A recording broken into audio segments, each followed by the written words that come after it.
This is the plaintiff, Walter Dahlia. He says he purchased a leaf blower from the defendant, and the sneaky guy sold him one with a broken crankshaft. After repeated attempts to work things out with the defendant to pay for the repair, he's taking him to court to finally get the $600 he paid the louse for the hunk of junk blower.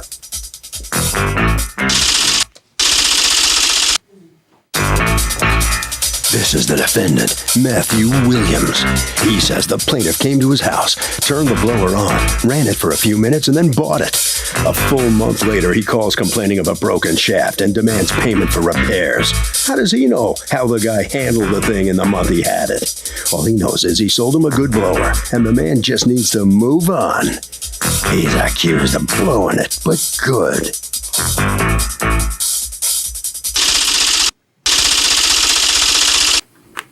All parties, please raise your right hands. Welcome back to the People's Court. Next case in the docket, the plaintiff says he bought a bum leaf blower from the defendant, but the defendant says the plaintiff tried it out and it was fine, and he didn't complain for a month. It's the case of your leaf blower doesn't blow, but you sure do.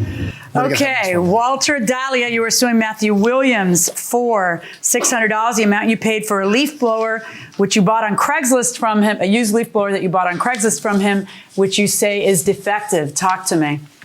Well, Your Honor, on August 10th, I saw an ad for a leaf blower, for an 8-horsepower leaf blower that I was looking to replace. I had a similar model that I had for 18, 19 years.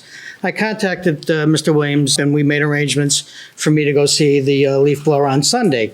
Okay, how does this work? Just what happens? I go over leaves. I'm going to come over and show you. Yeah, come on over and show me. It's basically just a big fan with an engine on wheels. What does it do? Right over on this side is where the air comes out and it blows the leaves. You just blow them off to the side. It just blows. It just blows. It doesn't mulch. It doesn't do anything else. It's just like a big, heavy-duty blow your leaves onto your neighbor's yard.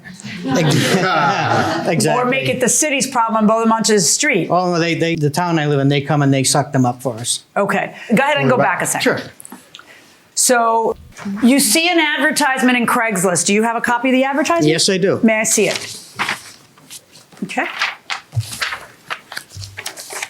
For sale, 2-year-old Little Wonder walk-behind leaf blower. Homeowner used, never used commercially. Starts on the first pull and runs great. Fall is not too far. Please contact for any more details. What's this thing cost new? It costs about $1,400. Yeah. All right, so you go over to see it and you test it out, right? Yeah, on that Sunday, my wife and I, we drove to where Mr. Williams lived, and he took the leaf blower out of the garage.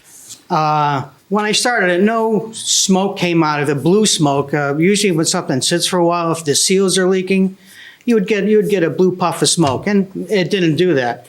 It's not like a car where you drive it around the block. I mean, it was August, there's no leaves to blow. So how long did you leave it on? About 30 seconds.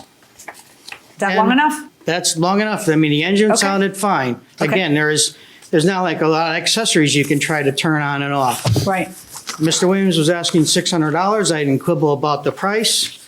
Wrote him a check. He helped me put it into my truck. So what's the day that you bought it? I bought it on August 12th. Okay. September 5th was, I was on the vacation the week of September 3rd. And then September 5th, I was outside doing some chainsawing. And I figured, I'll tidy up the yard. Let me use the leaf blower. So I went in, took it out of the garage, and the front tire was flat. So I put it in my truck, and I took it down to the garage where I've been going for 20 years, get my car repaired. And we just resealed the tire. You just put this sealant on, you blow it up, and it was fine. And so Marcus said, no, let's start it up. So we started up, and he was just blowing the sand off the lot. And it started making a tinging sound. What's a tinging sound? A metal, like metal on metal. And so... that's not a sound that it made in the 30 seconds that you were trying it out at his house? No, ma'am. Okay.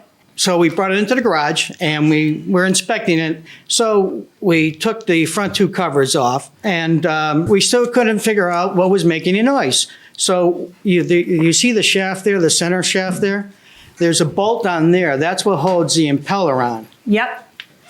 Now, if I may come around. Yeah, come around. And this is 14. Hold on. give him a chance to get there. Okay. Okay, this is a 14-pound impeller, and you can see this would go on there. Now, you see the slot in the shaft, this slot right there? Yes. Actually, this bolt would come off to put this on. Okay, you see the slot in the shaft there? Yeah. And then there's this metal piece that would fit right in here. And then when you tighten the center bolt, this would actually rise up, and that's what keeps the impeller firm against the shaft. Okay.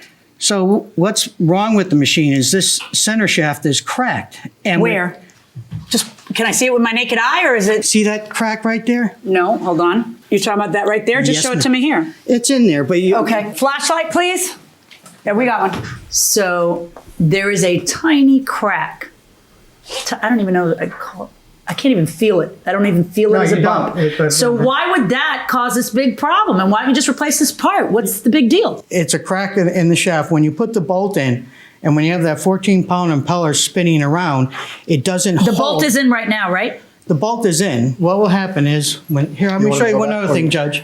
When, I have another Wait, picture. I would have to lie down on the ground Well, I got and roll another it? picture. Okay. I mean, you know, I'm willing to take one for the team, but not like this. So the problem doesn't surface until 3 weeks after he buys the leaf blower. Is this dude out of luck?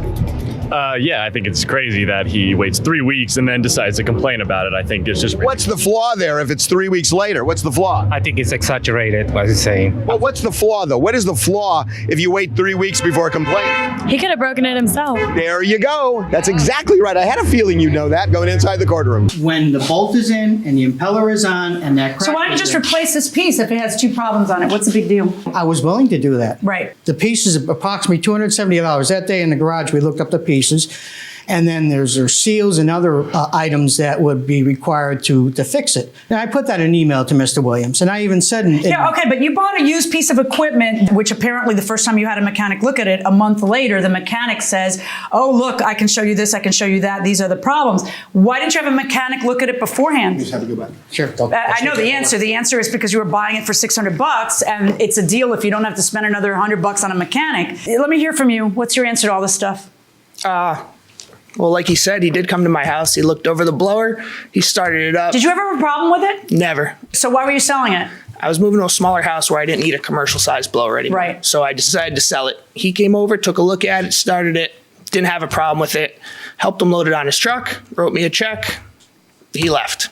So when you hear from him in September or whenever, once I read through the email and did you have the email? Yeah. Can I see it? Yep. There you are. I took the leaf blower out today to use it for the first time. It was making a tinging sound. The crankshaft is cracked, which means that the motor will have to be replaced. I took a look at what it will cost. It's probably $400 to $500. What can we do about this situation? So what do you do? Actually, he called me first from a block number I picked up. Amateur. Yeah, I know. You're trying to avoid somebody. You do not pick up block numbers. Well, or other numbers, unknown numbers. Spoke to him. He told me that the crankshaft was cracked. I told him that I was actually on vacation, that once I got back, that I would get back to him. I went and spoke with the man who I bought it from. I asked him if he's ever taken it apart, if he's ever even heard of a crankshaft cracking, what it would take to crack it. He said you would actually have to take it running at full speed and throw it off a truck for the thing to crack. When he started up in my house, it didn't make any noise. It ran perfectly. Made a So sound. what did you do? Did you email him back? I emailed him back. May I see the email? Yes, sir. Yes, ma'am. I don't mind when people call me sir when I'm in a sorry. position of Nice. authority on the bench. If you ever see me in the street in a dress and high heels, don't call me sir. All right. After some thought about what has happened on the blower, I've come to the decision that I cannot be held responsible for the blower after it left my house. It was a cash as is sale. There was no clicking noise when you started it up. Otherwise, I don't think you would have purchased it. I am sorry that this unfortunately has occurred. What say you to that?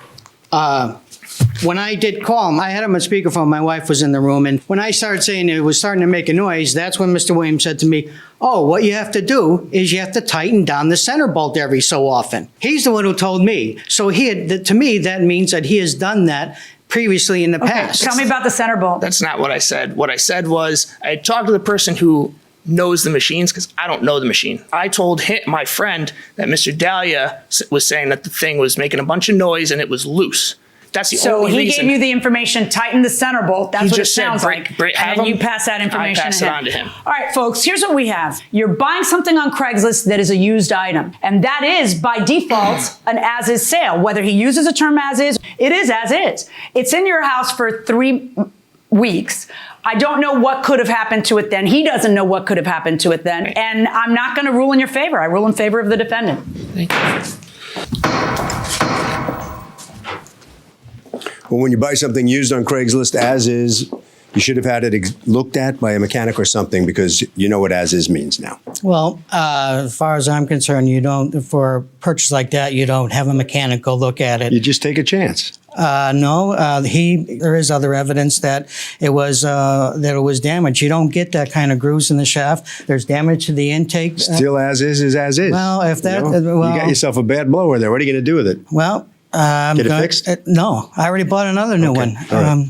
All right. You know, they say You that. learned the as-is rule. Well, All right. Head right down this way. they say justice go. is blind, but they were blind today. Right there. Okay, come on in here. You know the as-is rule? I do. Did you know it before you sold the thing? I guess it is what it is. It's unfortunate that it happened to him, but I never had a problem with the blower. I wouldn't have sold it. I'm really not in the business of scamming people, so. All right, Harvey, what do you got? Real simple. An as-is sale can be undone if there's proof of fraud, but clearly no fraud here. That will do it for this case. Litigants for the next case on the way into the courtroom right now.